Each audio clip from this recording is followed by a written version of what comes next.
बिस्मिल्लाहिर्रहमानिर्रहीम। Day students, अस्सलाम वालेकुम। नवीद साबरी हियर। आज हम 29 अगस्त 2024 थर्सडे के डॉन एडिटोरियल्स को एनालाइज करेंगे। और इसमें हम ये देखते हैं कि सबसे पहले डिलेड अप्रूवल है। बेसिकली आईएमएफ की जो डील है $7 बिलियन की, जो कि पाकिस्तान जिसके लिए बहुत कोशिश कर रहा है, उसके हवाले से है कि उसकी अप्रूवल जो है वो डिले होती जा रही है।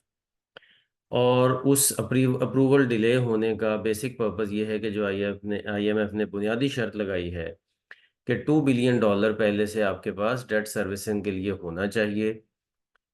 और वो $2 बिलियन इस वक्त पाकिस्तान के पास नहीं है।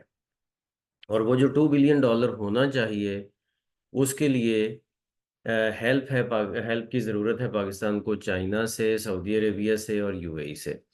चाइना ने तो डेट की रीशेड्यूलिंग को भी इनकार कर दिया है, पुराने वाले। और चाइना जब हमारे फॉरेन मिनिस्टर फाइनेंस मिनिस्टर जब गए थे चाइना, तो वहाँ पे अपना वो इस उम्मीद के साथ गए थे कि वो कामयाब ही वापस लौटेंगे और पूरी डील करेंगे कि जी किस तरह करके ये चाइना से मतलब डेट को जो है ना उसको रीशेड्यूल करवा लेंगे, पूरी उम्मीद थे। लेकिन जब वापस आए तो चुप हो गए। और फिर हमें पता उस वक्त चला कि जब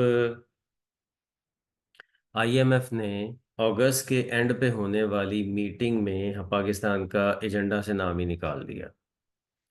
तो उसके बाद फिर पाकिस्तान जो है वो चाइना से ये भी चाह रहा है कि जो पुराने कर्जे हैं उनकी रीशेड्यूलिंग हो जाए। और दूसरी बात ये है कि पाकिस्तान चाइना से रोल ओवर भी चाह रहा है कर्ज़ों का। नो डाउट कि चाइना हमें हमेशा से पाकिस्तान के जो है ना वो हेल्प करता रहा है और पाकिस्तान के साथ चलता रहा है।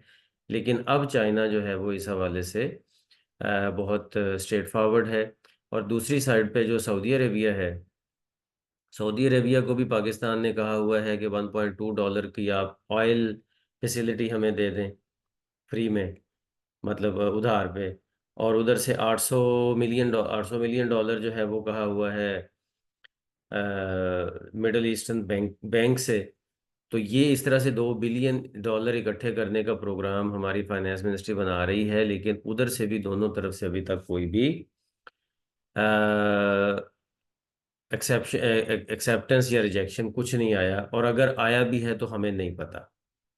जिस तरह से अब चाइना की तरफ से जो रिजेक्शन आया था, वो आम लोगों को पता उस वक्त चला कि जब वो आईएमएफ ने नाम निकाल दिया मीटिंग से, तो पता चला कि जी वो चाइना की वजह से है कि कोई उसको अपना पाकिस्तान को चाइना ने कोई भी ग्रीन सिग्नल नहीं दिया जो पाकिस्तान ने डिमांड की थी।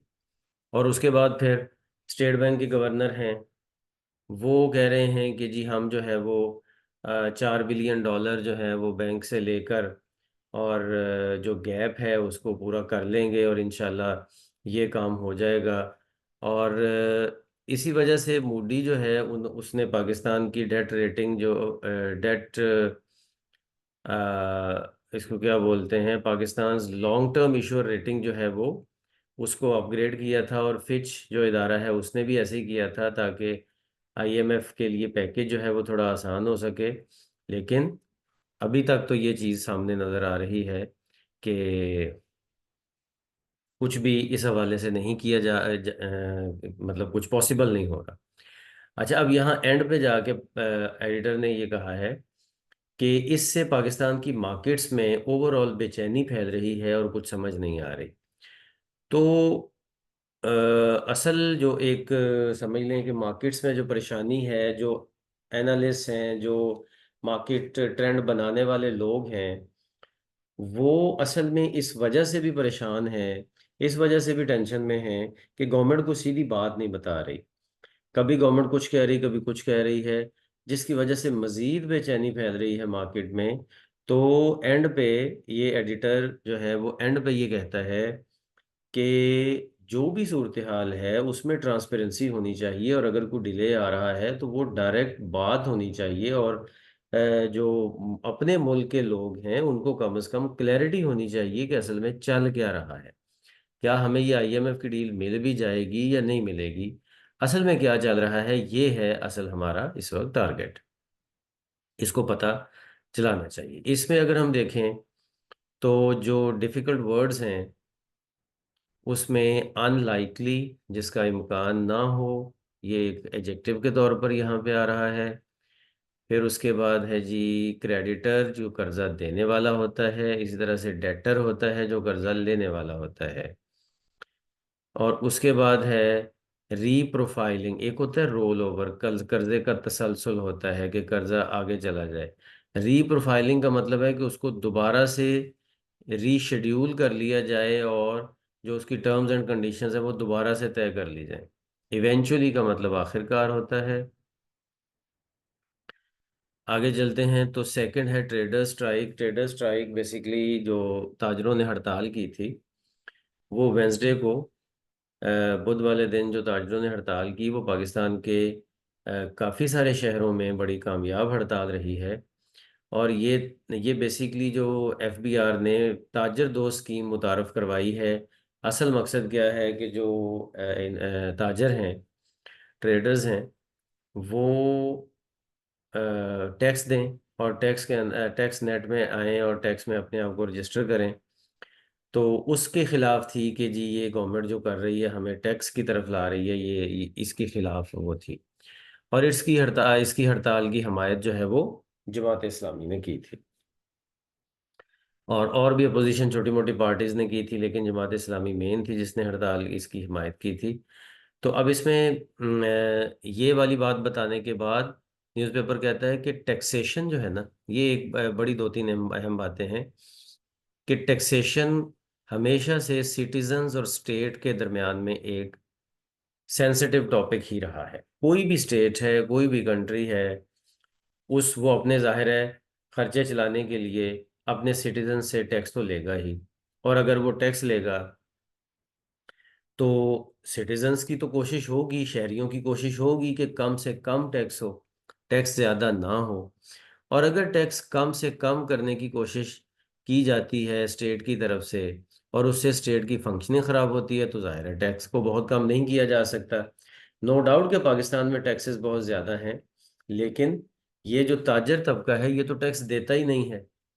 तो इसलिए इनको बचाने के लिए, मतलब पिछले आप कई सालों से आप देख लें, 30 ईयर से अगर आप देख लें, तो स्पेशली जब जब से ये नून लीग ज़्यादा पावर में आई है, ये ताजर तबके को टैक्सेस से बचाती ही रही है। और उस बचाने का ये असर हुआ कि ओवरऑल ओवरऑल सैलरीड क्लास पे टैक्स पड़ा और उसका बोझ जो है वो बढ़ गया, और ओवरऑल इनडायरेक्ट टैक्सेस को बढ़ाना पड़ा।